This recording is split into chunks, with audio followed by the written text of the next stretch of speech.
Welcome to the Consequential Actions podcast, where we aim to learn how history impacts current events and affects our lives today through the lens of politics, the economy, technology, and business trends. I may be an AI, but your host, well, he is not artificial in any way. Here is Jeff Kellick.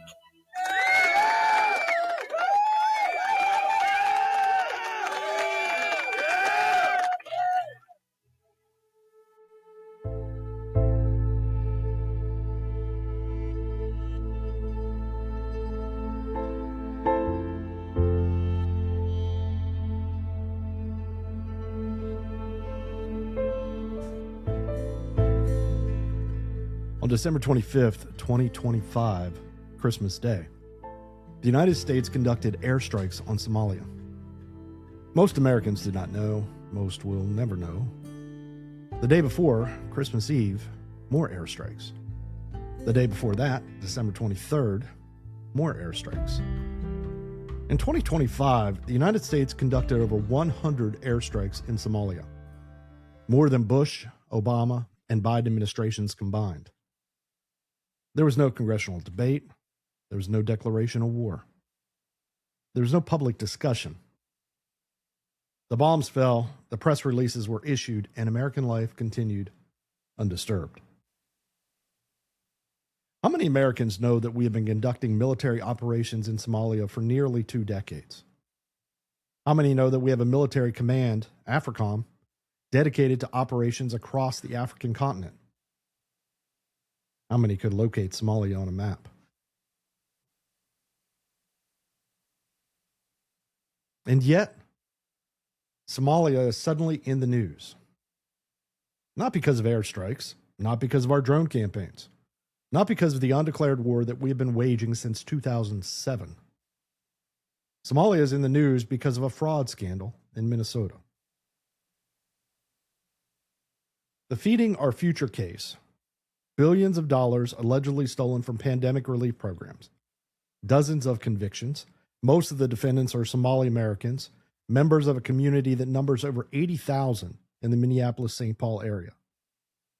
The political recriminations have been fierce. Accusations of racism, accusations of fraud, immigration enforcement, federal funding frozen. A scandal that has captured national attention. But here's what almost no one is asking. Why does Minnesota have the largest Somali population in the United States? How did they get there? And what does any of this have to do with those Christmas Day airstrikes? The answer lies in a principle the founders understood, but we have forgotten. Foreign policy is not separate from domestic liberty. It is intimately connected. What we do abroad comes home. Always. Today, we trace that connection.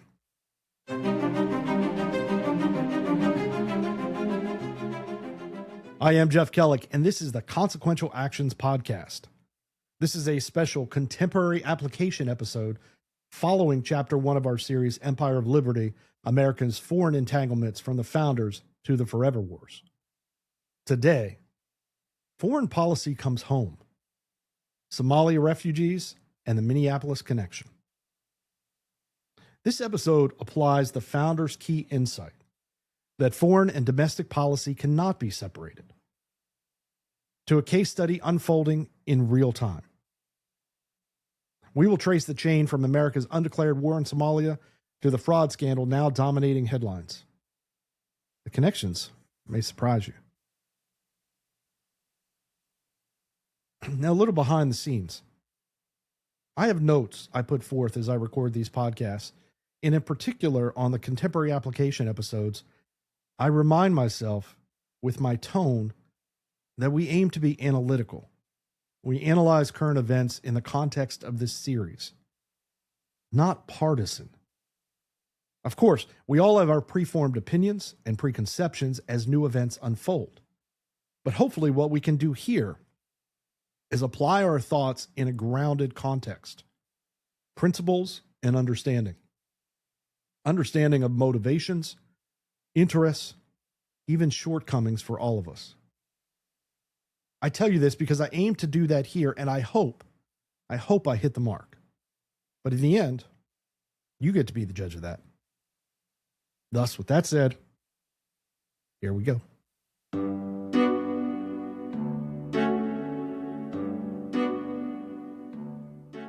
Let us begin with what most Americans do not know.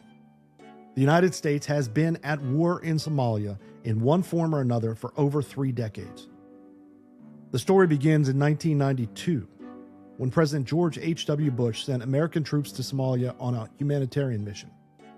The country had collapsed into civil war, famine threatened millions, and American soldiers would help deliver food aid and restore order. It did not go as planned. On October 3, 1993, in what became known as Black Hawk Down, 18 American service members were killed in Mogadishu during a raid gone wrong.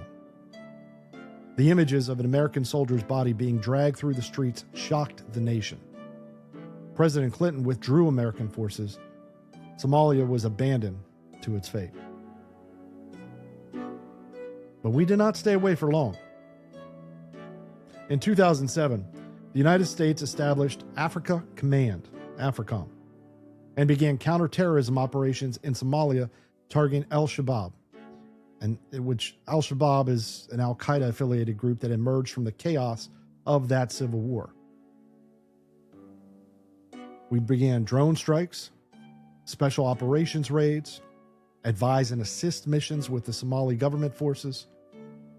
And of course, throughout this, there was no congressional authorization, no declaration of war, no public debate. The operations continued under Obama. They continued under Trump, who in 2017 designated parts of southern Somalia an area of active hostilities, a designation that loosened the rules of engagement and expanded the target list. They continued under Biden. Biden withdrew some troops but maintained the drone campaign. And then came 2025. According to the New America Foundation and AFRICOM's own press releases, the United States conducted over 100 airstrikes in Somalia in 2025. This represents a dramatic escalation. In 2024, AFRICOM reported 10 airstrikes for the entire year. In 2025, there were more strikes in the first few months than in the previous several years combined. Defense Secretary Pete Hegseth, he reversed the Biden-era restrictions that had required White House approval for strikes outside conventional war zones. Field commanders were given greater authority. The pace of operations accelerated. A senior Navy admiral described one operation as the largest airstrike in the history of the world from an aircraft carrier. And yet, ask yourself, did you know about this? Did your neighbors? Did anyone in your life discuss the escalating American air campaign in Somalia? This is what perpetual war looks like. It happens in the shadows. It requires no debates. It produces no accountability. The founders warned that war concentrates power in the executive and that it seduces the minds of the people, that it operates beyond the reach of democratic oversight. They were right. Now, the question we must ask, the question almost no one asks, is whether 18 years of bombing has made Somalia more or less stable. Has it reduced terrorism, or has it created more terrorists? Has it brought peace, or perpetuated war? The civil war that began in 1991 continues today. Al-Shabaab remains active. ISIS has established a presence. The Somali government controls only portions of the country, and millions remain displaced. We've been bombing Somalia for nearly 2 decades. The situation has not improved. Perhaps it has worsened. But the operations continue year after year, strike after strike. with no end in sight and no public reckoning with the results. Even if you want to take it down to the brass tacks of finances, the amount of federal dollars that each missile costs is not something that most people comprehend. And yet we're doing it over and over and over again to no outcome. Well, of course, the defense contractors that are building these weapons, they have a positive outcome. It affects their bottom line pretty well. And that might have been a snarky side comment, and I will reflect back to my analysis prose that I said I would do from the beginning. But in the end, all of this that I'm talking about, all of the bombing, all of the time that's been laid at Somalia, this is the context, the hidden context for understanding why 80,000 Somalis live in Minnesota today.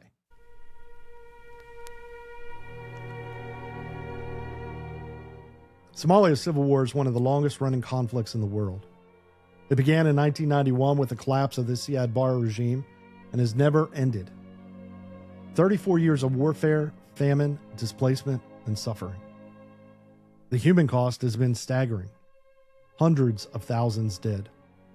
Millions displaced. Generations who have known nothing but conflict. Think about that for a second, because that's such a foreign concept to us.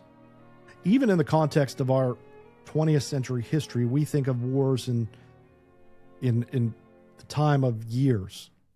Our soldiers will go and fight in a war for a number of years. Even if they do multiple tours, it's a number of years. But here, in this land, they've been fighting in a civil war their entire life for many generations of people. Anyone born after 1991 has only known war in Somalia. That's crazy. And throughout this period, the United States has been involved, sometimes directly, sometimes through proxies, sometimes through airstrikes conducted from bases thousands of miles away. Our fingerprints are on this conflict. We cannot pretend otherwise. When countries collapse into chaos, people flee. This is not complicated. It is human. If your home is being bombed, if armed groups control your village, if there is no food and no safety, you leave if you can. You take your children and you go. Somali refugees flooded into neighboring Kenya and Ethiopia. Massive camps. Massive camps housed hundreds of thousands. The United States High Commissioner for Refugees worked to process claims to find permanent solutions, to resettle those who could not return home. And where did many of those go? Yeah, the United States. Beginning in the 1990s, the U.S. Refugee Resettlement Program brought Somalis to America. They were settled in clusters. This is a standard resettlement practice, so that communities could support one another as they acclimated, so that services could be provided more efficiently, so that the shock of transplantation could be softened by familiar faces in a shared language. Minnesota became a primary destination. The reasons were partly practical: available housing, willing sponsors, existing social services. Lutheran Immigration and Refugee Service and Catholic Charities played significant roles. The community grew. Chain migration and family reunification. These added to those numbers. By 2025, estimates suggest between 84,000 and 108,000 people of Somali descent live in the Minneapolis-St. Paul area. This is the largest Somali community in the United States and one of the largest outside of Africa. So let me be clear about what I am saying, and of course, what I am not saying. I'm not saying that Somali refugees should not have been admitted. I am not making an argument about immigration policy. I am not assigning blame to any community. I'm simply tracing causation. I am asking how we got here. I am applying the founders' insight that foreign policy and domestic policy cannot be separated. The chain is clear. The United States intervened in Somalia, first with troops, then with drones and special operations. The intervention did not stabilize the country. The civil war continued. Refugees fled. We resettled some of them in Minnesota, and now, 3 decades later, we are dealing with the domestic consequences of those foreign policy decisions. This pattern is not unique to Somalia. We see it again and again. Vietnam, we fought a war for over a decade. We lost. Refugees fled. We resettled hundreds of thousands of Vietnamese, Cambodians, and Laotians in the United States. Iraq, we invaded in 2003. We destabilized the country. Refugees fled. We resettled tens of thousands of Iraqis, including many who had worked with American forces. Afghanistan, we occupied for 20 years. We withdrew in chaos. Refugees fled. We resettled tens of thousands of Afghanis. Syria, we armed rebels, conducted airstrikes, imposed sanctions. The civil war ground on. Refugees flooded into Europe and beyond. The pattern repeats because the dynamic is structural. Intervention destabilizes. Destabilization produces refugees. Refugees seek safety. Some of them come here. You cannot bomb a country for 2 decades and then express surprise when its people show up at your door.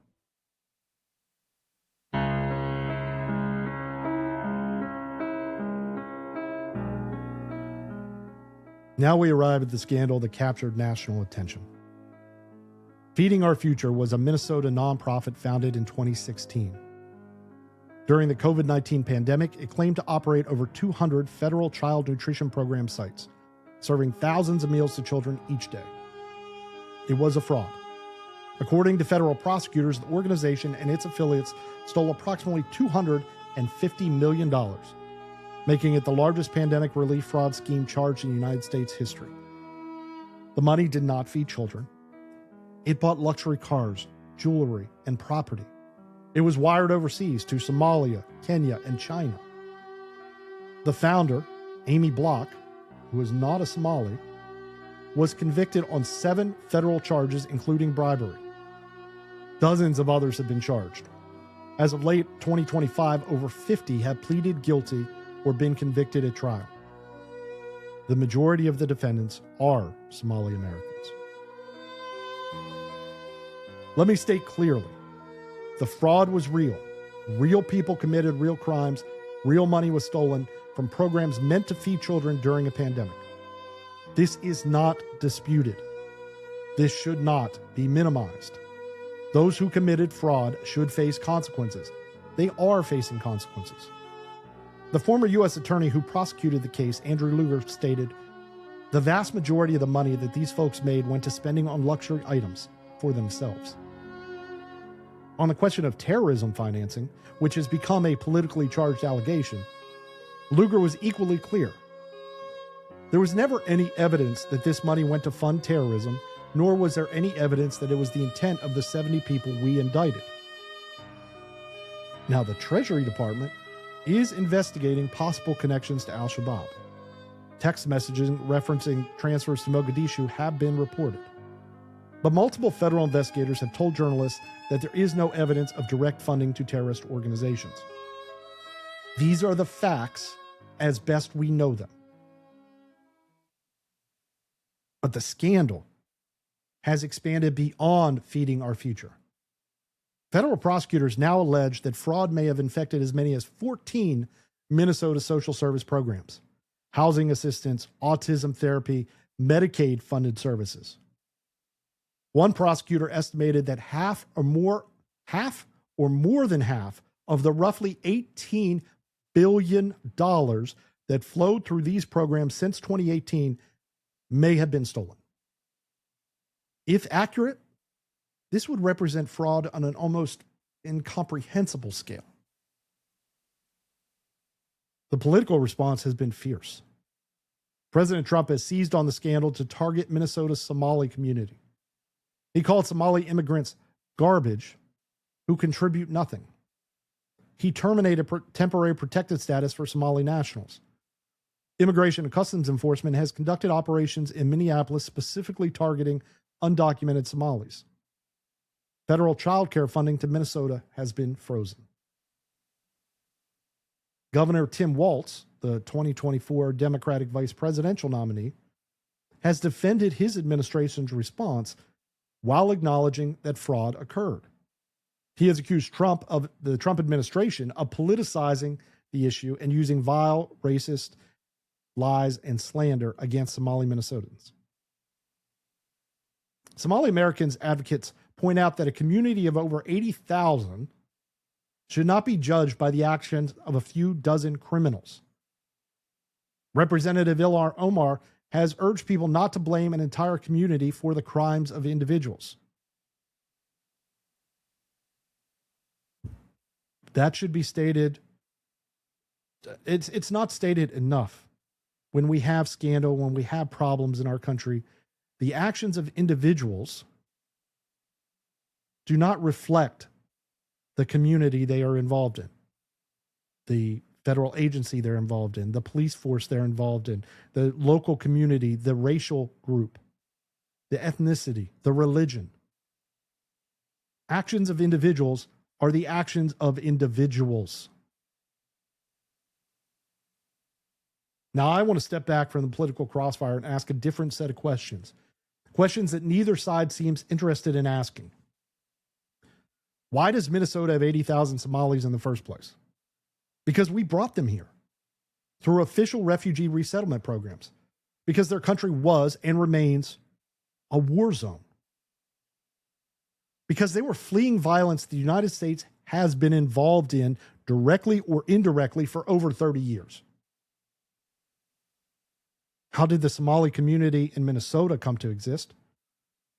Not through illegal immigration, not through border crossings, through official United States government programs that resettled refugees from a country we helped destabilize. The uncomfortable truth cuts both ways. For progressives who want to dismiss concerns about fraud, the fraud was real, it was substantial, oversight failed, taxpayer money was stolen, accountability is appropriate and necessary.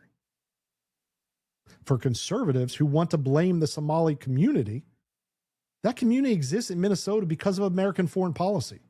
You cannot wage an undeclared war in a country for 2 decades, resettle its refugees in American cities, and then express outrage when problems emerge. The refugees did not choose to be displaced. They fled a war zone. We brought them here. This is what blowback looks like. Not just the terrorism that strikes back at intervening power, though that happens too, but the slower, more diffuse consequences that ripple through decades and manifest in unexpected ways. Foreign policy comes home. It always comes home.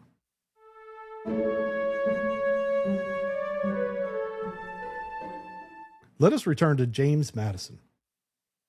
Of all the enemies to public liberty, war is, perhaps, the most to be dreaded, because it comprises and develops the germ of every other. Madison was not speaking only of battlefield casualties or military budgets.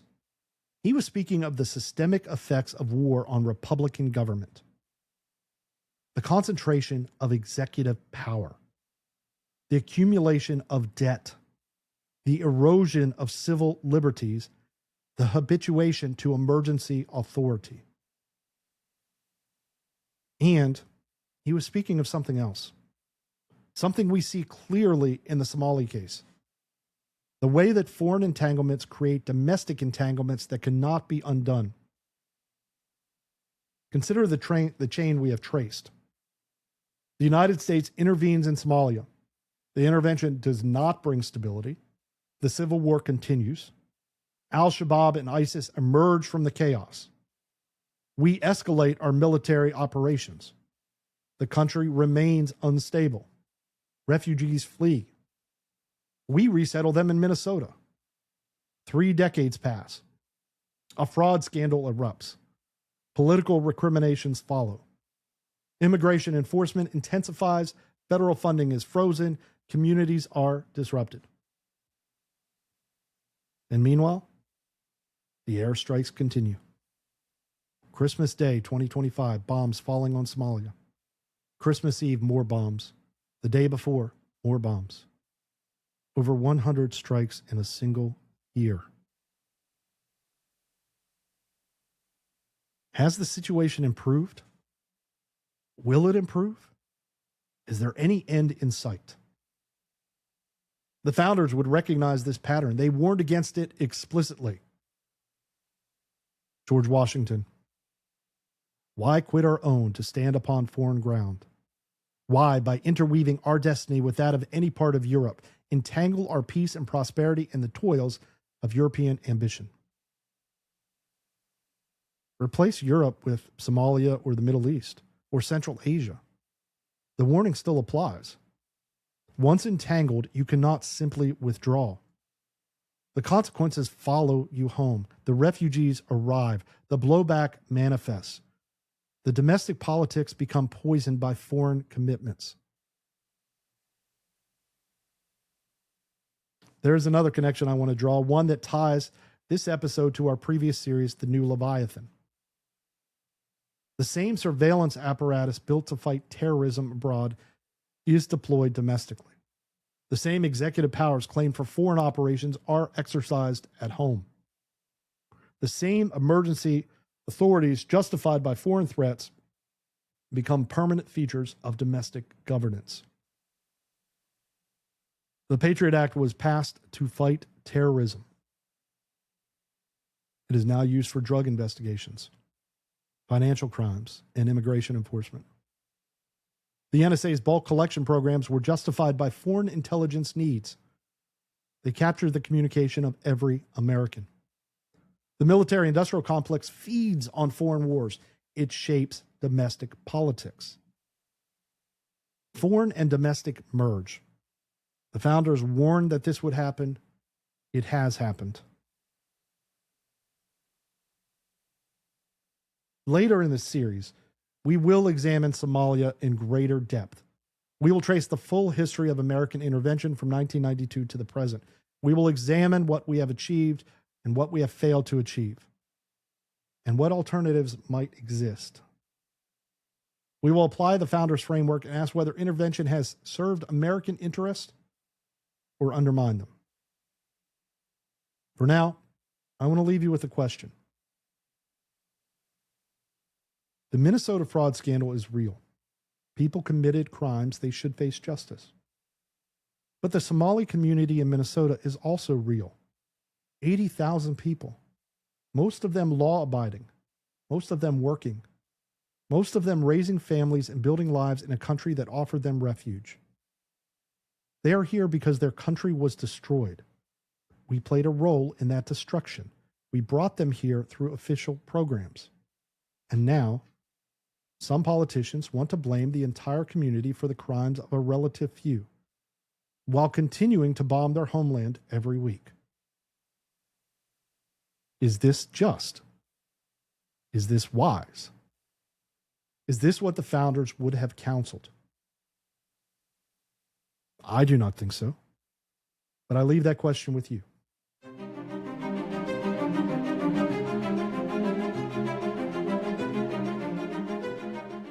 The founders understood something we have forgotten. Foreign policy is domestic policy. What we do abroad comes home. The entanglements we create overseas become entanglements at home. The wars we fight in distant lands shape the society we live in here. Every intervention has consequences that ripple outward through time. Every bomb dropped, every regime changed, every country destabilized sends waves that eventually reach our shores. Sometimes as terrorism, sometimes as refugees, sometimes as political crises we did not anticipate and we cannot easily resolve. The Minnesota scandal is not merely about fraud. It is about the long tail of empire. It is about what happens when a republic abandons the founders' counsel and entangles itself in conflicts that serve no clear American interest and have no clear end.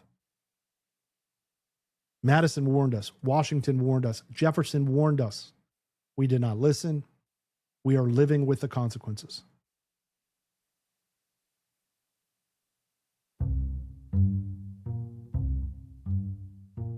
Article 2 of our written series, Manifest Destiny, Continental Expansion, and the Seeds of Empire, is now available on our Substack page.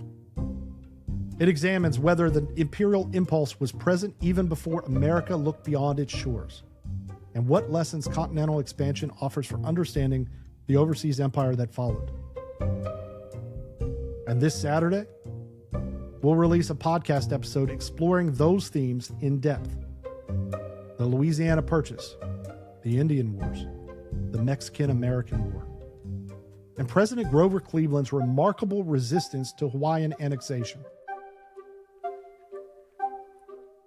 I am Jeff Kellick, and this has been a contemporary application episode of Empire of Liberty, America's Foreign Entanglements from the Founders to the Forever Wars, on the Consequential Actions podcast.